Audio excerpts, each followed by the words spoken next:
left. Looks like he's got the 15 close by him, and the 17's pulling in. They're circling back around. He's wielding left. Looks like they're going to come by for one more pass, and the Fury's going to try to shake him.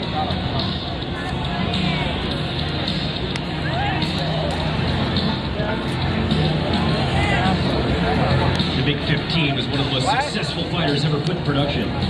First saw combat time during the Korean War, where it fought against the venerable F-86 Sabre jet.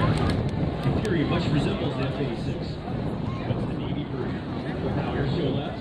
Fury pilot's starting to move around. He's trying to shake that MiG at 6 o'clock. Let's see what he looks like as he comes around. Let's go, Fury pilot. Shake those MiGs.